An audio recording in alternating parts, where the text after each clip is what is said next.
온전한 여성이라고 하는 귀한 책을 쓴 모건이라고 하는 여자분이 있습니다. 이분이 이 책에서 자신이 그 결혼 생활 초기에 신혼생활 때 겪었던 일들을 진솔하게 기록을 하고 있습니다. 남편을 진심으로 사랑해서 결혼을 하고 가정을 이뤘는데 한 집에서 매일 같이 지내다 보니까 자꾸 눈에 띄는 게 뭐가 눈에 보이기 시작해요?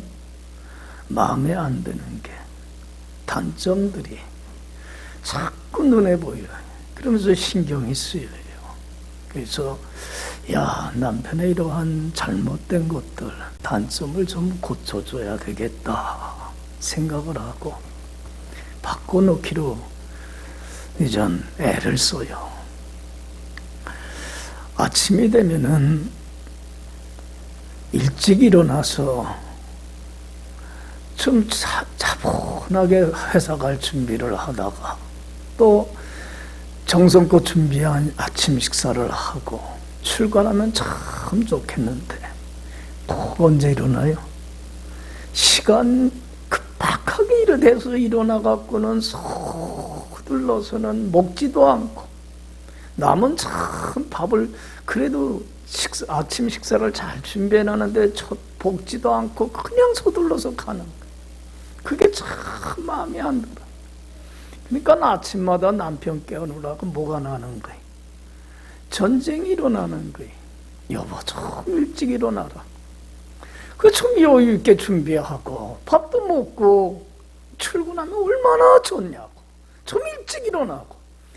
말 듣겠어요? 안 듣겠어요? 안 들어. 그죠? 안 들어. 그러니까 매일 아침마다 그것 때문에 말다툼이 자꾸 일어나는 거예요. 또 저녁에도 그래요. 회사 끝나면 좀 빨리 왔으면 좋은데 그렇잖아요. 뭐 이렇게 일이 많은지 회사 늦게까지 일하고서 오는 거라. 그리고 늦게 오게 되면 뭐라도 해주면 좋은데 전화라도 해주면 좋은데 내가 늦게 간다고. 그러면은 밥을 해놓고 식사를 준비해놓고 그렇잖아요. 나 혼자라도 먼저 먹고 치워놓을 텐데 이 올 때를 모르니까 그저 올 때까지 그냥 기다리고 그 얼마나 답답한 문제예요. 그러니까 또 저녁 때는 뭐 때문에 또 싸우는 거예요. 빨리 좀 오라고 말이에요. 또 늦게 오면 전화 좀 하라고. 그렇게 치걸대도 남편이 말 들어 안 들어요? 안 들어요. 성격이 얼마나 남편이 급한지 서둘러 그렇게 사람이. 그러다 보니까 실수가 많아. 그러니까 좀 급하지 굴지 말라고 좀 차분하게 일 처리하면 실수가 없지 않냐고. 그러니까 이런 문제들로 자꾸 다툼이 일어나요. 그러다 보니까는 바뀌어지기는커녕 갈등과 대립이 점점 심화가 되고 이러니까 자기 성격도 못돼지고 이러다가는 결혼이 어떻게 될 것 같아? 파장이 날 것 같아? 끝날 것 같아? 그래서 이 모건이라고 하는 여자가 참 결단을 해요. 내가 이렇게 해서는 안 되겠구나. 내가 바꿔야 되겠구나. 남편을 바꾸려고 하지 말자. 그리고서는 이제는 자기가 변하기로 결심을 해요. 그리고는 이전보다도 더 일찍 일어나. 그리고 남편이 늦게 일어나더라도 서둘러서 조급하게 가지 않게 미리미리 남편이 출근할 때 필요한 것들 다 준비해놔. 그리고 또 더 일찍 일어나서 밥도 아침도 철저하게 잘 준비를 해놔요. 바가지를 긁지를 않아. 그리고 저녁 때도 마찬가지. 왜 늦게 오냐고 바가지 긁는 게 아니라 회사 하루 종일 일하다가 오면 얼마나 힘들까. 오면 편안히 가정에서 쉬도록 해야지. 그리고는 그 어느 때보다도 저녁 일찍 또 반찬도 더 많이 해놓고 집안 청소도 잘 해놓고 들어오면 편안히 쉴 수 있도록 모든 여건을 바가지를 만들어 놓는다. 바가지를 긁지를 않아요. 그러고서는 자기가 먼저 바뀌기 시작하니까 기적이 일어나더라는 거예요. 그 책에서 진솔하게 얘기를 해요. 내가 바뀌기 시작하니까 하루아침에 바뀌지는 않았는데 기적이 나타나는데 누가 바뀌기 시작을 해요? 남편이 바뀌더라는 얘기예요. 할렐루야. 그걸 기록하고 있어요. 여러분들 참 이 목원이라는 여자분 참 지혜롭지 않아요? 남편의 마음에 안 드는 걸 바꾸려고 하기보다는 누가 먼저 바뀌었어요? 자기가 바뀌니까 남편이 저절로 바뀌어지더라는 얘기예요. 할렐루야. 오늘날 여러분들 개혁이라고 하는 말만큼 많이 듣는 말이 없어요. 여러분들 개혁이라고 하는 게 뭡니까? 다른 사람의 잘못을 어떻게 하는 거예요? 바로 잡는 거예요. 고치는 거예요. 그런데 오늘날 대부분의 많은 사람들은 자기를 바꾸려고 하지 않고 누구를 바꾸려고 합니까? 다른 사람의 마음에 안 드는 걸 바꾸려고 합니다. 그래서 다른 사람이 개혁하도록 요구를 하고 다른 사람이 개혁을 하도록 강요를 합니다. 여러분들 바뀝니까? 안 바뀝니까? 안 바뀌어요. 오히려 갈등과 대립은 더 심화가 될 뿐입니다. 여러분들 다른 사람이 바뀌려고 하지 말고 먼저 누가 바뀌어야 됩니까? 내가 개혁이 돼야 되고 내가 변화돼야만 합니다. 내가 변화될 때에 비로소 내 주위에 있는 사람들이 변화되고 우리 가정이 변화되고 교회가 변화되고 사회가 변화되는 놀라운 변화의 역사가 일어나게 됩니다. 할렐루야. 그래서 여러분들 우리 예수 믿는 사람들은 특별히 어떤 사람으로 바뀌어가야 됩니까? 어떤 사람으로 개혁이 돼야 됩니까?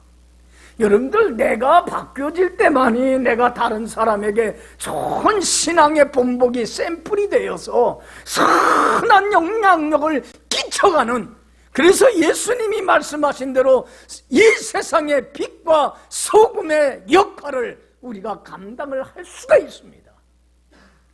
여러분들 우리 예수 믿는 사람들은 어떤 사람으로 바뀌어져 가야만 합니까? 성경을 통해서 하나님이 우리에게 요구하는 건 단 한 가지입니다. 하나님 마음에 쏙 드는 사람이 돼서 나를 기쁘게 하고 즐겁게 하고 나를 행복하게 하는 사람이 되라는 거예요.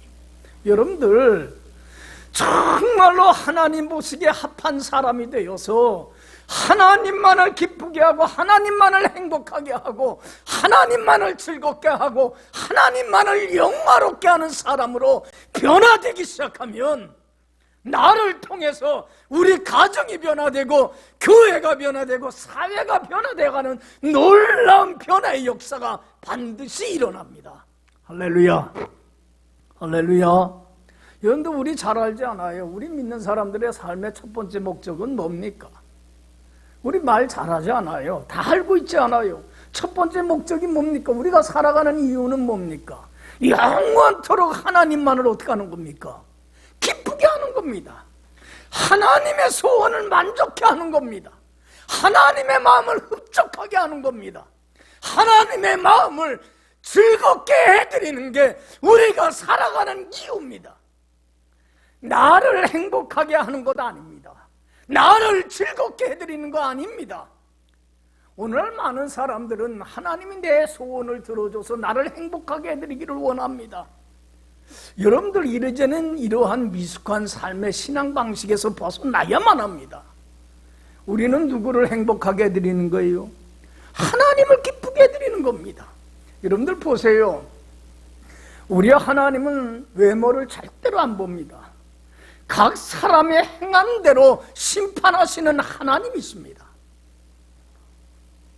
여러분들 우리가 정말로 하나님 마음에 합한 삶을 살아서 하나님을 기쁘게 하고 하나님을 영화롭게 하세요. 그러면 하나님으로부터 높임받고 사랑받고 존귀함받고 축복받고 하나님이 주시는 한없는 은혜와 축복들로 천국과 같은 행복한 삶을 살아가게 됩니다. 할렐루야. 할렐루야. 그렇지 않아요? 그러나 우리가 하나님의 마음을 아프게 하고 슬프게 하고 욕되게 하고 하나님의 마음을 정말로 고통스럽게 한다면 하나님으로부터 멸시받고 조롱받고 천대받고 하나님으로부터 버림받게 되는, 하나님이 주시는 은혜와 축복들을 다 잃어버리고 마는 참으로 불행하고 고된 인생을 살아갈 수밖에 없습니다. 우리 하나님은 심은 대로 반드시 거두게 하시는 하나님입니다. 그래서 사무엘상 2장 30절에 하나님 분명히 말씀합니다. 나를 존중히 여기는 사람을 내가 어떻게 여기고요? 존중히 여기고 나를 멸시하는 자를 나는 경멸하리라 그랬어요. 반드시 행한 대로 거두게 하시는 하나님이십니다. 그래서 여러분들 사도 바울이 고린도후서 5장 9절에서 참 귀한 고백을 합니다. 나는 몸으로 있든지 떠나든지 살든지 죽든지 뭐 하는 데에 힘쓴다? 오직 주님만을 기쁘게 하고 주님만을 영화롭게 하고 주님의 마음을 행복하게 해드리는 데만 나는 나의 남은 생애를 전심전력을 다하는 사람으로 바뀌고 싶다는 얘기예요. 할렐루야. 이런 사람으로 우리가 바뀌어져야만 됩니다. 내가 바뀌어야 주위의 사람들이 바뀌는 기적의 역사가 나타납니다. 예수님께서 마태복음 21장에 비유로 이런 얘기를 했습니다. 포도원 농부에게 두 아들이 있는데 이제 포도를 수확할 철이 돌아왔습니다. 포도 수확을 제때 못하면 1년 동사 망치는 거 아니에요. 그러니까는 너무 일손이 모자르니까 두 아들을 불러서 부탁을 합니다. 얘들아, 너희들 며칠 동안은 딴 일 할 생각하지 말고 아빠를 도와서 포도 수확하는 일 좀 도와주려. 여러분들 잘 알듯이 첫째 아들이 그때 뭐라고 합니까?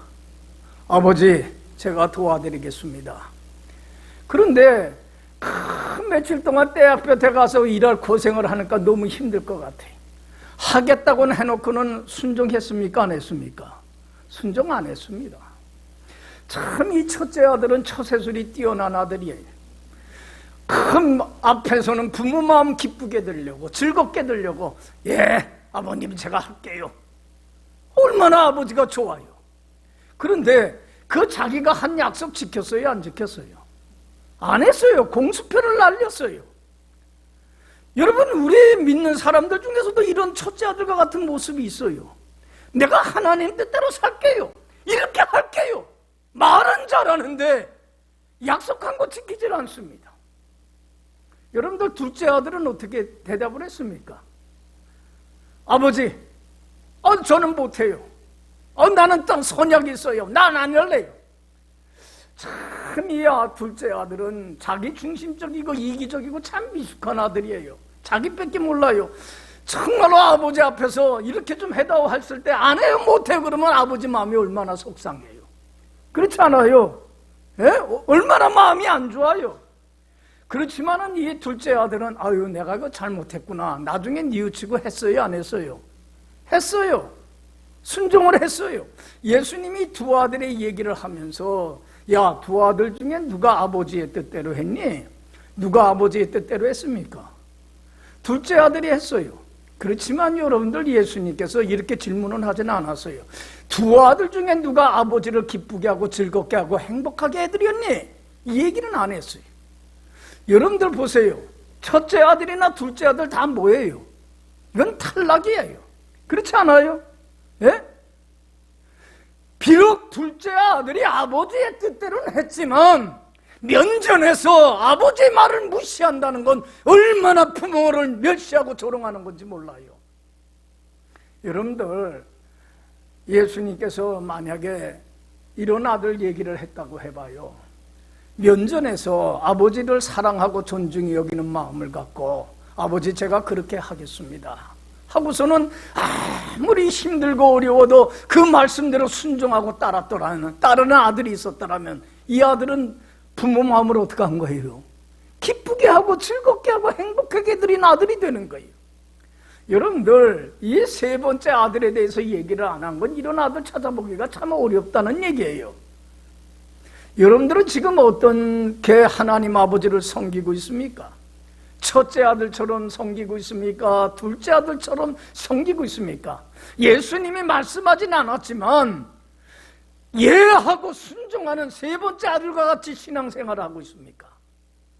여러분들, 우리가 이 세 번째 아들, 말은 안 했지만 예수님이 말씀을 하지는 않았지만 예하고 순종하는 아들이 있다고 한다면 이런 아들로 바뀌는 게 우리들이 살아가는 이유가 되어야 되고 우리 삶의 목적이 되어야 할 줄로 믿습니다.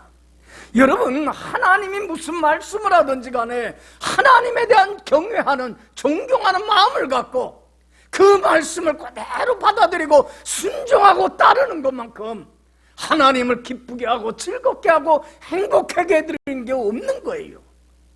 이런 아들이 돼야만 돼요. 이런 아들의 삶의 본을 보인 분이 누굽니까? 예수님이십니다. 그래서 사도 바울은 이러한 예수님의 삶을 본받기를 원했어요. 여러분들, 그래서 사도 바울이 고린도후서 1장 19절 20절에서 고린도 교인들에게 예수님에 대해서 이렇게 얘기를 합니다. 우리 곧 나와 실로아누와 디모데로 말미암아 전파되는 하나님의 아들 예수 그리스도는 뭐하고 예하고 아니라 함이 되지 아니하였으니 오직 그에게는 예만 되었느니라. 하나님의 약속한 말씀은 그리스도 안에서 예가 되니 그대로 성취가 되니 너희들도 아멘하여 하나님 아버지께 영광을 돌리는 자가 되었으면 좋겠다. 할렐루야. 여러분, 예수님은 아니요 못해요 하지 않았어요. 하나님 자신을 보내주신 하나님 아버지께서 무슨 말씀을 하든지 존중히 여기는 마음을 갖고 겸손히 하나님의 말씀을 아멘을 받아들였어요. 그리고는 자기를 비우고 어디까지 순종했습니까? 죽기까지 순종을 했습니다.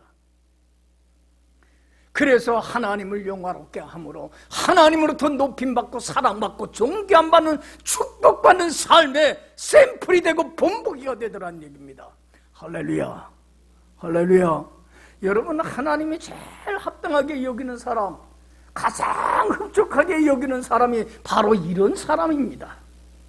여러분들, 성경에 보면 참 예수님과 같은 이러한 삶을 살아서 참 하나님의 사랑과 높임과 존귀함과 축복받은 사람들의 얘기가 참 많아요.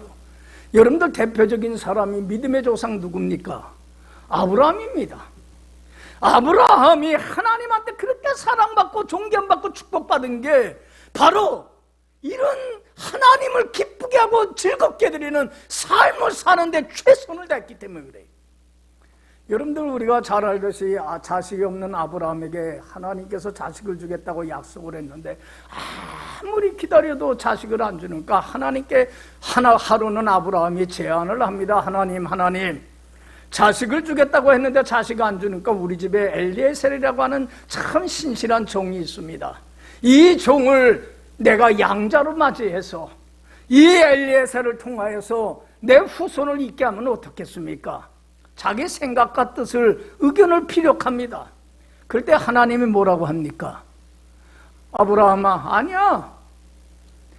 그가 너의 후사가 되진 않아. 네 몸에서 날짜가 후사가 될 거야. 그러면서 아브라함을 데리고 나가서 밤하늘의 별을 바라보라 합니다. 야, 아브라함아, 내가 네 후손을 하늘의 별과 같이 많게 해주마. 그때에 여러분들, 아브라함이 어떻게 처신했습니까? 자기 생각과 자기 주장과 자기의 계획을 고수했습니까? 그렇지 않았습니다. 자기를 내려놨습니다. 자기를 비웠습니다. 그리고는 주님의 약속한 말씀 믿고 그대로 따르고 이해하고 순종을 했습니다. 그래서 창세기 15장 6절에 이렇게 기록되어 있습니다. 아브라함이 여호와를 뭐하니? 믿으니 하나님께서 이를 뭐로 여기셨더라? 의로. 하나님이 가장 의롭게, 바르게, 아름답게 여기는 건 뭐냐면 자기 생각과 자기 뜻을 내려놓고 하나님의 말씀에 전적으로 순종하는 이 모습입니다. 여러분들, 그래서 아브라함이 믿음의 조상이 된 겁니다.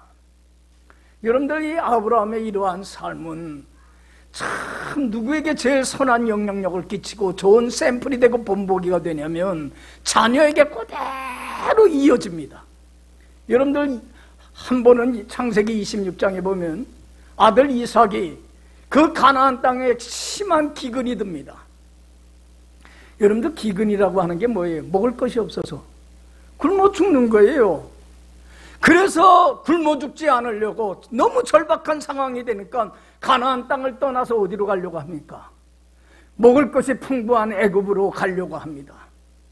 그러려고 그런 계획과 모든 걸 다 철저히 준비하고 떠나려고 할 때에 하나님께서 이삭에게 뭐라고 합니까? 이삭아 너 가나안 땅으로 가지 마. 그냥 이 땅에 애굽으로 가지만 이 땅에 머물러.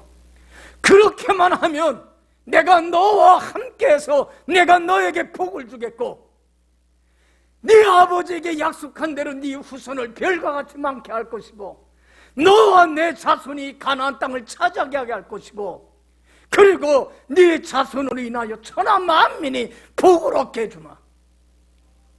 여러분들 보세요. 네 아버지가 내 말 듣고 순종한 것처럼 너도 그렇게 해라. 여러분 그때에 여러분들 이삭이 자기 생각이나 계획이나 뜻을 접습니까? 안 접습니까? 내려놓습니다. 자기를 비웁니다. 그리고는 주님의 말씀에 순종을 해서 가나안 땅에 그냥 머물고 맙니다. 여러분 창세기 26장 가보세요. 하나님께서 이런 이삭의 행동이 얼마나 마음에 합한지, 이게 얼마나 하나님을 기쁘게 하고 즐겁게 하고 행복하게 해줬는지, 하나님이 그 해에 축복을 해주시는데, 물질의 축복을 주시는데, 그 해에 농사를 했는데 몇 배나 수확을 거두어요? 100배나 수확을 거두게 되고, 하나님이 창대케 하고 왕성케 함으로 이삭이 그냥 부자가 아니라 뭐라고 성경이 기록되어 있냐면 거부가 되더라고 기록이 되고 있어요. 할렐루야. 하나님이 축복해 주시더란 얘기예요. 할렐루야. 여러분들 이제는 내 생각이나 내 뜻들, 하나님의 말씀을 따르지 못하게 하는 것들 내려놓으세요. 그리고 하나님이 무슨 말씀을 하든지 아멘으로 순종하고 하나님을 기쁘게 하는 삶을 사는 사람으로 개혁되고 변화되기만 하면 여러분들 나를 통해서 변화되는 놀라운 기적의 역사가 나타나게 됩니다. 할렐루야. 할렐루야. 여러분들 보세요. 근데 한번 물어봅시다.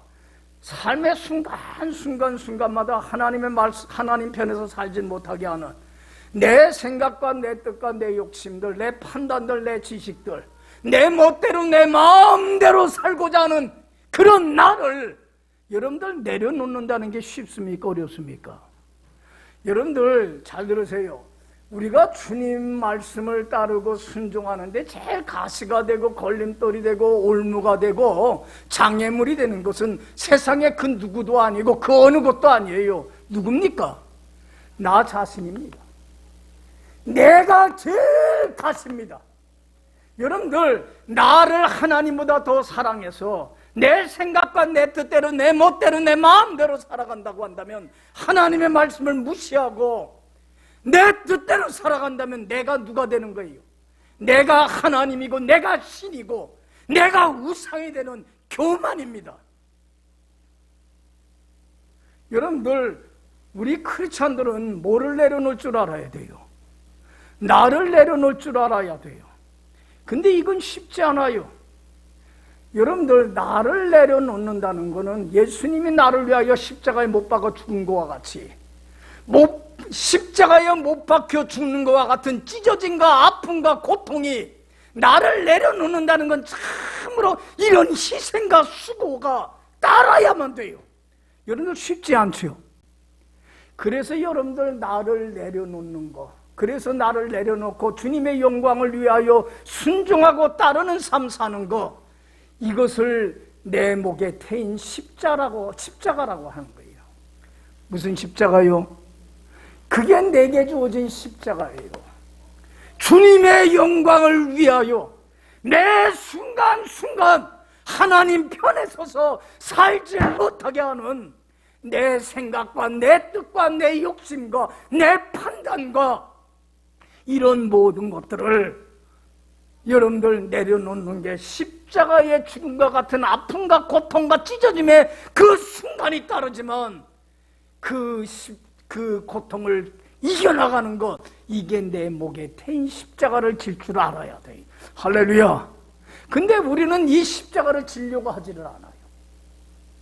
십자가 없이 신앙생활을 하려고 그래요. 여러분들, 예수님이 마태복음 16장 24절에 분명히 말씀을 해요. 아무든지 나를 따라오려거든 나를 따라서 내 말에 순종해서 내 말을 청종하고 따름으로 나를 기쁘게 하고 영화롭게 하는 자가 되려 하거든. 그래서 하나님이 주시는 한없는 은혜와 축복과 영광에 참여하는 자가 되려 하거든. 뭐 하라고 그랬습니까? 자기를 부인하고 자기 십자가를 지고 나를 쫓아야 된다. 자기를 부인하는, 자기를 내려놓는 내 몫에 태인 그 십자가, 예수님을 죽인 그 십자가를 짊어지지 아니하고는 너희들은 나를 따르는 참다운 신앙인이 될 수 없다는 얘기. 여러분들 보세요. 우리 예수 믿는 사람들은 늘 설교하지만 십자가의 가치와 십자가의 능력을 알아야 돼요. 꼭 저렇게 해야만이 신앙생활을 저렇게 해야만 하는가? 여러분들, 십자가의 가치를 알아야 돼요. 십자가만이 뭐에 이르는 길이에요? 하나님이 주시는 한없는 은혜와 축복과 영광에 참여하는 길이에요. 믿습니까? 십자가가 없는, 자기 몫에 태인 십자가를 지지 않으면, 그래서 주님을 따르지 못하면 주님이 주시는 그 생명의 영광의 축복에 이룰 수가 없어요. 오직 십자가만이, 십자가를 통해서만이, 십자가의 희생과 고난을 통해서만이 영광에 이룰 수 있는 거예요. 믿습니까? 여러분, 오늘날 왜 많은 크리스찬들이 십자가 지는 걸 거부하고 두려워하냐면 십자가의 가치와 능력을 몰라서 그래요. 그래서 여러분들 고린도전서 1장 18절에서 사도 바울이 답답해서 하는 얘기가 그거예요. 십자가의 도가 멸망당하는 자에게는 뭐가 되지만, 미련한 것이 되지만 구원 얻는 우리에게는 뭐가 돼요? 엄청난 하나님의 은혜와 축복을 가져오는 유일한 길이요 통로가 된다고 하는 사실이에요. 할렐루야. 여러분들, 십자가의 가치를 경험을 해야 돼요. 내 몫에 태인 십자가를 지고 따르는 게 얼마나 큰 영광과 자유와 축복에 이르는 길인가를 체험을 해서 알아야 돼요. 여러분들, 우리 기독교는 십자가의 종교예요. 그래서 여러분들 교회의 상징물로 뭘 세워놓습니까? 십자가를 세워놓습니다. 왜? 십자가만이 영광에 이르는 길이기 때문에 그래요. 근데 오늘날 많은 신앙인들이 하나님이 주시는 영광의 자유와 그 생명과 은혜와 축복에 참여하기는 원해요. 그러나 뭐에는 참여하지 않으려고 그래요. 자기 몫에 태인 십자가, 내가 져야 될, 내게 주어진 그 십자가, 그리고 내가 짊어지기를 원할 때에 감당케 해주시는데 주님이 이 십자가를 지려고 하지 않기 때문에 그래요. 여러분들, 우리 크리스찬들이 반드시 극복해야 되는 게 뭐냐면 기복신앙입니다. 여러분들, 기복시간이 바로 하나님의 큰 영광의 그 축복이 이루질 못하게 해요. 여러분들, 고난 없는 몸만 받으려고 하기 때문에 그래요. 축복만 원하기 때문에 그래요. 십자가 없는 영광에 참여하려고 하기 때문에 그래요. 이 기복신앙을 우리가 극복하지 않으면 우리 기독교는 더 이상 여러분들 사람들로부터 멸시받고 조롱받고 기독교는 사라질 수밖에 없어요. 여러분들 보세요. 십자가만이 하나님의 영광의 축복에 이르는 길임을 분명히 입증하고 보여주신 분이 누굽니까? 예수님이셔요. 예수님이 여러분들 십자가 죽음을 앞두고 뭐라고 말씀하냐면 요한복음 16장 16절에 참 귀한 말씀을 합니다. 조금 있으면 너희가 나를 보지 못하겠고 조금 있으면 또 나를 보게 되리라. 여러분들, 조금 있으면 나를 못 본다는 게 무슨 말이에요? 십자가의 죽음을 의미하는 거예요. 여러분들 보세요. 내가 예수님이 조금 있으면은 그 험한 십자가에 못을 박혀서 그 최고의 고통과 아픔을 겪고 죽음을 당하게 돼요. 만약에 내 앞에 이러한 처절한 죽음이 기다리고 있다면 여러분들은 아무렇지도 않게 나 조금 있으면 죽어, 그렇게 얘기할 수 있어요. 그런데 예수님은요, 십자가의 죽음 앞에서 아무렇지도 않게 나 조금 있으면 죽어, 아무렇지도 않게 얘기를 하면서 기꺼이 즐거움으로, 감사함으로, 찬양함으로 이 십자가의 길을 걸어갈 수 있었던 것은 조금 있으면 다시 어떻게 하기 때문에 그래요. 다시 보게 된다는 게 뭐합니까? 부활을 의미하는 거예요. 죽음의 어둠의 흑암의 권세를 깨부시고 다시 살아나는 부활의 승리와 영광과 축복에 이르는 길임을 예수님은 십자가의 가치를 알기 때문에 그런 거예요. 할렐루야. 그래서 예수님은요, 마지못해 억지로 십자가의 길을 안 갔어요. 기쁨으로, 감사함으로, 찬양함으로 걸어갔어요. 여러분, 예수님이 십자가에 못 박혀서 죽임을 당하고 끝났더라면 십자가는 의미가 있습니까? 없습니까? 이거는 그냥 죽음의 의미, 죽는 것밖에 없어요. 아무런 의미 없어요. 그러나 예수님께서는 말씀하신 대로 내가 고난받고 죽임을 당하지만 3일 만에 어떡하리라? 부활하리라, 다시 살아나리라 말씀하신 대로 여러분들, 예수님은 십자가 다음에 있는 부활을 바라본 대로 부활하셨습니까? 안 하셨습니까? 부활하심으로 말미암아 예수님의 십자가만이 뭐에 이르는, 부활에 이르는, 생명에 이르는, 영광에 이르는, 승리에 이르는, 축복에 이르는, 영생에 이르는 유일한 길임을 우리에게 분명히 보여주시고 확증해 주신 거예요. 할렐루야, 할렐루야. 여러분들, 우리도 내 목에 태인 십자가 여러분들하고 나하고 다 있어요. 내 십자가가 무겁다고 생각하지 마세요. 감당할 만하기 때문에 내 목에 태인 십자가예요. 여러분들, 마지못해 억지로 지려고 하지 마세요. 하나님이 주실 이 십자가 다음에 내게 내 자아를 부인하고 내 십자가를 쥐고 주님을 따를 때에 주님을 기쁘게 하고 영화롭게 하는 자에게 하나님이 주실 영광과 축복을 바라보며 내 목에 태인 십자가를 지고 갈 수 있는 여러분들 되길 간절히 축원합니다.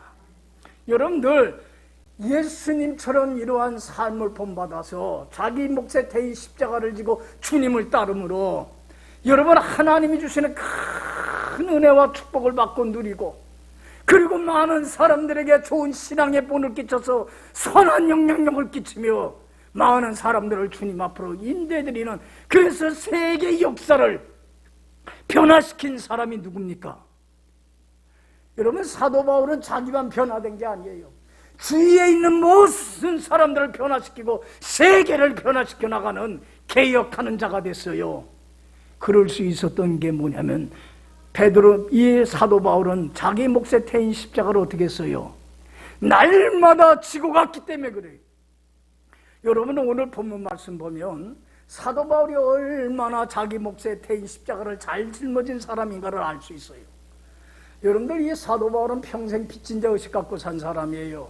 나 같은 죄인을 구원해 주신 하나님 은혜에 감사하면서 복음 전하는 일에 최선을 다했어요. 사도행전에 보면 3번에 걸쳐서 전도 여행을 하는데, 첫 번째는 어디를 중심으로 전도했어요? 아시아, 소아시아 지역, 터키 지역에, 거기를 중심으로 했어요. 그리고는 두 번째 전도 여행을 떠날 때 목적이 뭐였냐면, 오늘 본문 내용인데, 소아시아에 전도한 교회들을 돌아다니면서 그들을 양육하는 사명을 갖고서 다시 그 교회들을 찾아갑니다. 그러다가 오늘 본문 말씀 보면 2차 전도 여행 중에 무시아에서 비두니아로 가고자 하는데 하나님의 영이, 성령이 허락지를 않습니다. 자, 여러분들 6절 7절 읽어봅시다. 다 같이 읽어봅시다.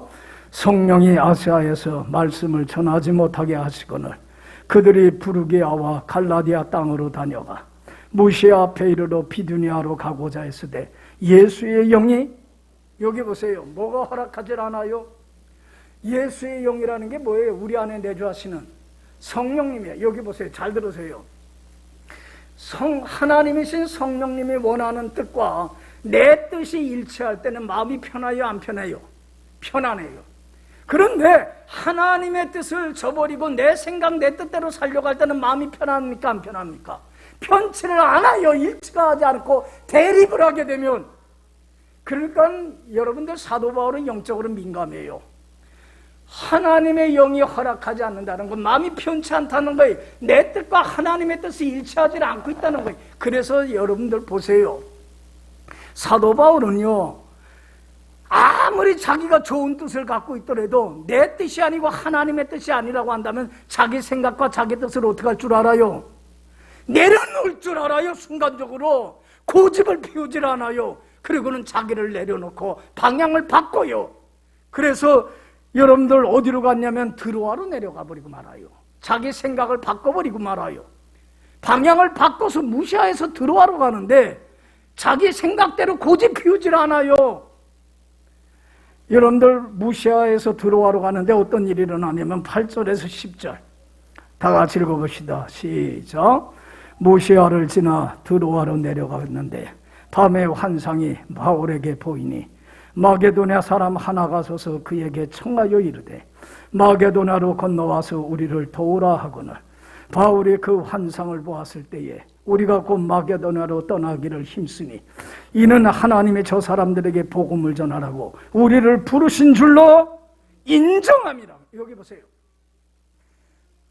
방향을 바꿔서 드로아로 갔는데 밤에 꿈을 꿨어요. 누가 도와달라고 그래요? 마게도냐 사람은 뭐냐면 유럽 사람이에요. 여러분들 터키 바로 옆에가 유럽이죠. 그리스. 마게도냐 사람이 도와달라고 간청을 해요. 거기서 하나님의 뜻을 깨달아요. 아시아를 넘어서서 이제는 어디로 가라? 유럽으로 가서 복음 전하라는 게 하나님의 뜻이구나. 아무리 자기가 좋은 계획을 갖고 있더라도 그 뜻을 접어요. 그리고 하나님의 뜻에 어떻게 해요? 자기를 굴종을 시킵니다.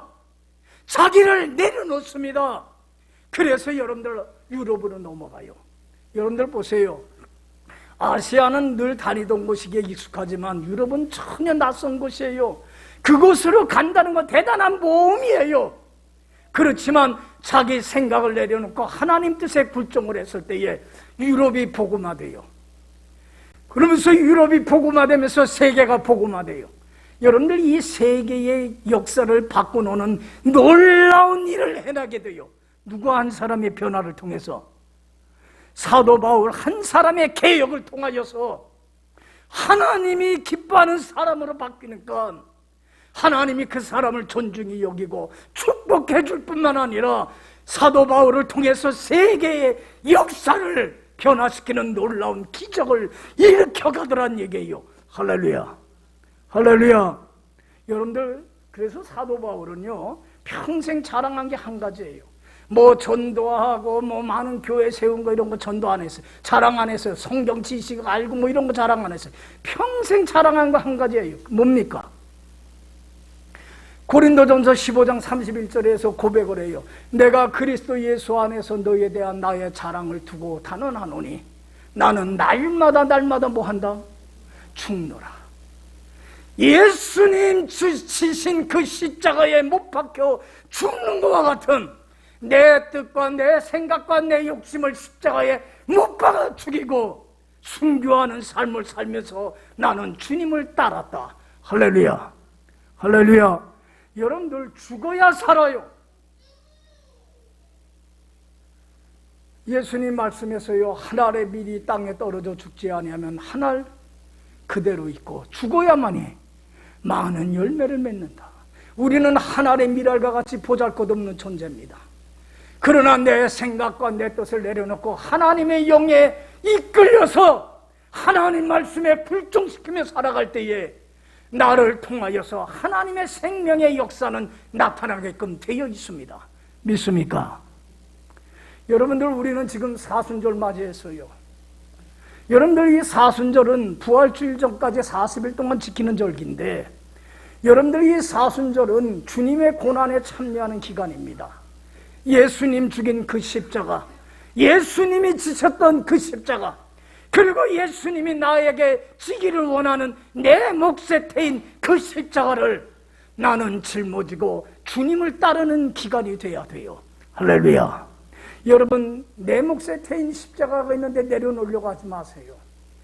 이제는 하나님의 말씀에 순종치 못하는 내 생각과 내 뜻과 욕심들을 십자가에 못 박아 매일매일 매 순간순간 십자가에 못 박아 죽이고 주님께 내 운명을 맡기고 순종하고 따르는 삶을 사는 데에 최선을 다하세요.